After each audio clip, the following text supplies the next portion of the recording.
Melissa Jefferson-Wooden is the hottest name in sprinting right now. That is not an opinion, it is a fact. She completed a sprint triple at the World Championships and basically made people forget, at least in the American context, that Sha'Carri Richardson really wasn't on top of her game right now, at least for 2025. After all of that, Melissa Jefferson-Wooden, of course, went on a victory tour. I saw her on the Nightcap podcast a few times, and she even went on the Jennifer Hudson show.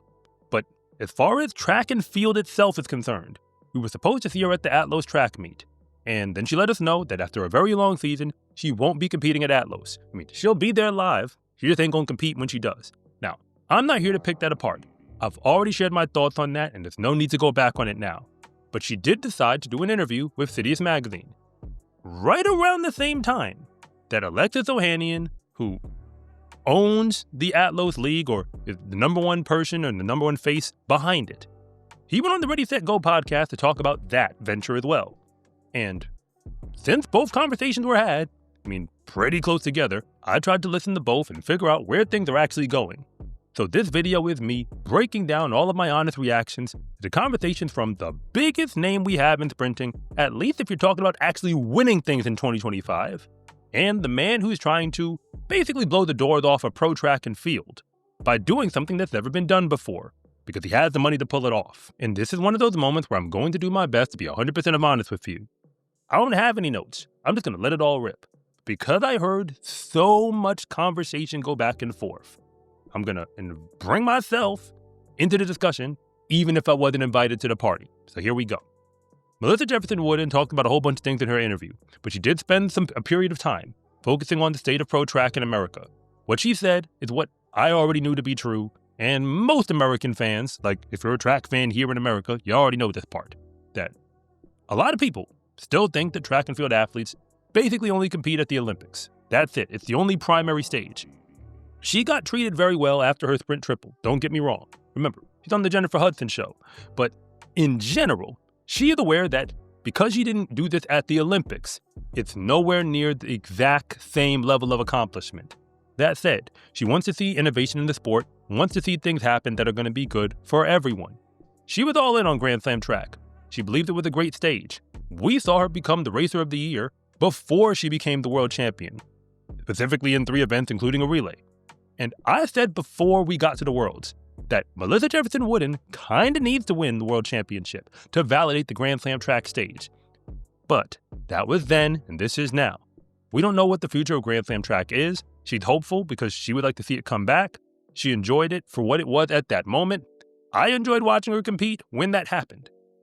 But if you move away from all of that, because that's one piece of the conversation, when you turn the page to Athlos, remember, she is not going to be competing in it.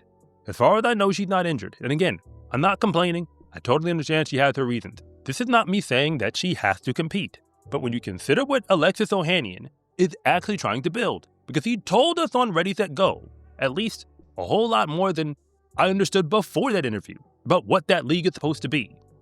It puts into perspective where we're starting from to where we need to go. But if you're new here, I want to say thank you for even making it this far into the video. And I'm Coach Rob, and if you really want to know what's going on with the fastest athletes in the world, then you are in the right place. And if anything that I say actually connects with you, it is always greatly appreciated if you would please like and subscribe. But if I don't, just let me know in the comment section, because I try to read them all. Ohanian is letting us know that Athlos, which is right now focusing on the ladies, they believe that was the greatest decision they can make as a business venture. And the plan is to build a league that can really present track and field on a high stage. Of course, they want to pay the athletes. They have a whole lot of access to capital, and he's a large part of that. And he also has some innovative ways to bring in, partners and, like business partners, sponsors, all of that. Everything from Tiffany's to Cash App or whoever else you might think of, he's very innovative on that path. But what matters to me most is he talked about going to different cities. He also talked about doing things internationally. He talked about, how you would do a team track league where there'd be individual prize money and team prize money. Like, all of that sounds great. He talked about, a high energy environment, because we saw what Athlos was. So kind of taking, the dry run that was the first meet they did last year, and I guess using that framework and kind of building it forward where you can bring that, high-powered energy, with sports betting and everything else, and kind of roll it out to different cities. And he even talked about cities that we're speculating to potentially, see Athlos come next year. But for the most part, the thing that stood out the most is it's likely going to be somewhere on the East Coast, maybe Central Time Zone, but likely going to be East Coast, about where their next American city might be. But they might still go international. All of that sounds well and good. And he even described it as, for those people who want to, see the shoe wars, what they talked about, Nike versus Adidas versus Puma, and I guess New Balance for who they got, because they don't have a whole lot of athletes on that roster. But the ones they do, good luck out there trying to beat them. Maybe that's what they're describing kind of looks like that. Because he wants to see the Formula One of track and field get established. And I get that concept. And people have asked for the shoe wars. I do see a glitch with that, because what we call the shoe wars isn't all that balanced, because for the most part, Nike and Adidas have almost everybody under contract. There are athletes who end up on other brands, but a large percentage of athletes who we see at the top are Nike and Adidas. But even still, you don't need all that many brands. It gives an incentive for others to kind of, get involved. So I like the idea of the stage. And Melissa Jefferson-Wooden seems to be on board. Anything that's innovative, especially focusing on the American market first, she seems to be on board. But she's not competing in this Athlos. And considering she's not, what is this one going to look like? That's where my brain immediately goes. Because we saw Athlos number 1, and now we're about to get Athlos number 2. Is Athlos number 2 going to be a step forward or a step backward from Athlos 1? Specifically when it comes to the viability as professional sport with attention on it. Is viewership going to go up, or is viewership going to go down? The attendance in person, what is it going to look like specifically with those who paid to come? How's it going to go? Is it going to show that the needle is moving in the positive direction? Because Ohanian seemingly, is committed to seeing this league succeed. And hey, if anybody has ideas to make a pro track league work, I'm all in. To be real, I'm all in. If you're serious about it, I'm moving with you. Doesn't mean I ain't going to be critical, and I might even air it out in this platform. But in general, I am all in. I want to see it thrive. So now we have to figure out, how do we get there? Because the current state of track and field, Melissa Jefferson-Wooden is about the best spokesperson you're going to get for it. Because she won everything you possibly can, arguably in the most high-profile events that we have, specifically to market to the casual fan. And she's even going on a victory lap tour already, going on different shows, podcasts, and everything else. But at the end of the day, where does it actually put her in the context of the larger sports community? Track and field is a sport where we've elevated the top athletes so much so, where it makes it really hard to see just about anybody else. Melissa Jefferson-Wooden is going incredibly fast, and she's winning. But the World Championships, which she talked about, and this is probably the largest conversation about everything Ohanian has planned, in terms of, how the league would move forward and where it would be successful. And then, the big glitch, because the elephant in the room for track and field in America is the World Championships. So yeah, I'm going to go there. I am not against the World Championships. I'm fine with it for what it is. But the problem Americans will always have is that we have to figure out how to do something that's separate from that and make that the main product that you're going to sell to the American market. You can't prepare for Worlds and make that the primary. Just being real about it.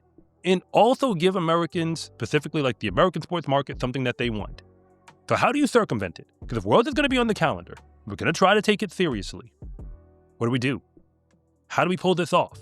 Because you can't do everything all at once, especially in track and field with training cycles and the way everything functions. Up until now, anything that's happened on the track and field calendar had to move, had to bow down, had to work alongside Worlds. That might work fine for somebody in another nation. Maybe not all, but many nations around the world. And if you're watching this from around the world, shout out to you. Let me know in the comments exactly where you're from at this moment. But in the American context, people don't care about the World Championship. They don't. Just being real about it. They don't. Track fans sort of kind of care. I know track fans. People who like the sport, even competed at the college level in Division I, who didn't watch one race from the World Championships. Not even one. They cared about it. They just didn't care about it enough to actually go watch it. That's where we are just that's exactly where we're starting negotiations from here in America. Again, just being real about it. So if you move the needle to think about pro track, any pro sport, everybody has to row in the same direction. In America, we've been forced or coerced, however you want to say it, to rowing in the same direction with the rest of the world towards the world championships. I don't mind sending a team over there. I don't even mind us sending our best to compete over there. But everything else about how we select them, this whole peaking for USA's concept, like these are all the roadblocks that we're going to have to get through. Peaking for USA to determine who's going to go. And then, Worlds being this moment where you have to explode, where everything else has to peak at that moment. I mean, if we're going to do that, you kind of have to figure out how to circumvent that to the best of your ability everywhere else on the calendar. We can't do everything. You can't do Continental Tour meets to ramp up. You can't also do the Diamond League and try to make cash over there. And do an American Pro Track League and do Worlds. It's not going to happen. You first have to get all the American athletes on board, and Athlos is focusing on the women. I'm fine with that, because if it works for the women, it'll eventually work for the men. Whether Athlos does it, which it seems that at some point they will try to extend over to, a men's league, especially if the women's league works. But even if they don't do it, if the women's league is working, somebody else will put up the money for the men. That's just basic investment theory. Someone will see the idea, have capital, and, go for it. So I ain't worried about that part. So shout out to the women. We can focus on them right now. But if we're going to do it, because Athlos wants to go after Worlds, or at least where Worlds would be on the calendar, or World Ultimate Championships, they want to more or less do their events after that. The only way that can work is if everybody just starts their season a whole lot later. That's how I see it. The types of athletes who would actually compete in this Athlos League, which would have to be the best American women that we have, and then some. That's who it would likely have to be. If that's what we're doing, people are going to have to start their seasons a whole lot later. All that Diamond League stuff, you're going to put that on the back burner. Continental Tour, put that on the back burner. Any race you run is just a warm-up for USA's, go to Worlds, and we're done. Because after that, Athlos, y'all going to have to show up and show out. That's the only way I see that working. And that's just from a competitive standpoint. You still got to get people to watch it. Because Grand Slam Track did two things.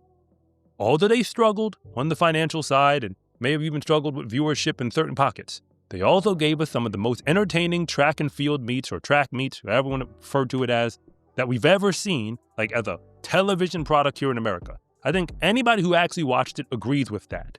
People who went to it live, I think they experienced that, especially if you were there, whether it was Miramar or Philadelphia, because those are the only two we did in America. Both things can be true, but we all got to be rowing in the same direction. We can't do Grand Slam Track and Athlos and Worlds. You see what I'm saying? Everything can't coexist.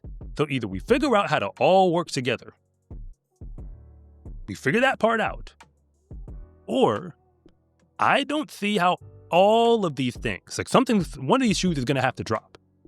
I don't think that if World is going to stay there and America's going to show up and try to take it seriously, which I'm fine with, we're going to have to either A, delay the season, again in the American context, to try to focus on Worlds and then some, or you're going to have to move all the way over to some other part of the year. If you're going to block it, it seems like Athlos, maybe they did figure this out. Because at first I was skeptical, and I still am, because they got to convince everybody to join this movement. Certainly all the women to start. All of the American women, all the top ones. Yes, that includes the women who are supposed to be part owners in the league or have ownership stake. Hey, if they believe it's going to work, even though on the outside I'm skeptical because it's not what we've seen in traditional American sports, fine. Maybe they know something. I know that Ohanian has already supported, a new golf venture with, Rory McIlroy and, Tiger Woods, and that seemingly is, taking some steps forward in the team framework. So if that's working and he believes that can work here, the Formula One track, fine. I'm here for it. I'm not here to dispute that. But we got to go in the same direction. It can't just be adding more meets onto the calendar.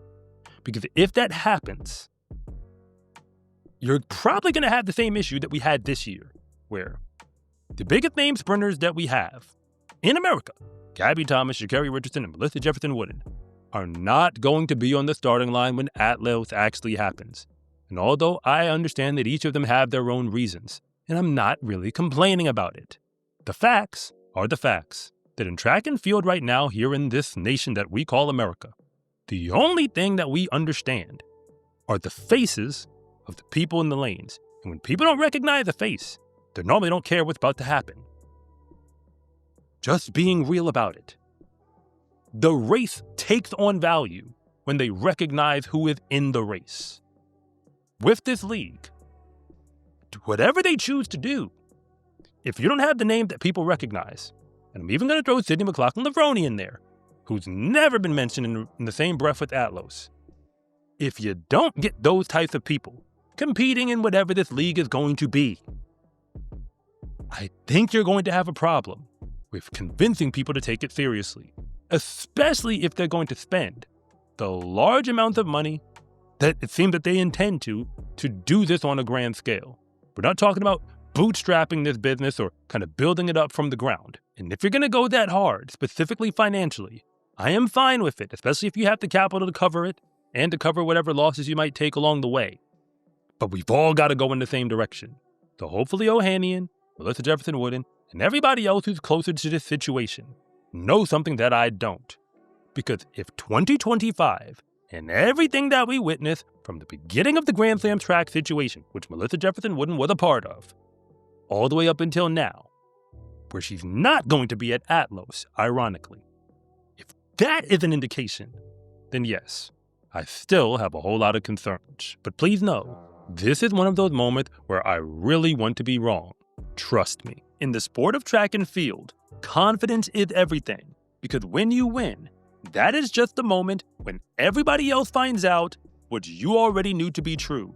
That fast is a lifestyle. Get your Fast is a Lifestyle track and field gear at scarecruiting.com/shop or use the link in the description below. It's a huge support to me and this channel, so I can continue to make you more content like this. And remember, it is always greatly appreciated if you would please like and subscribe.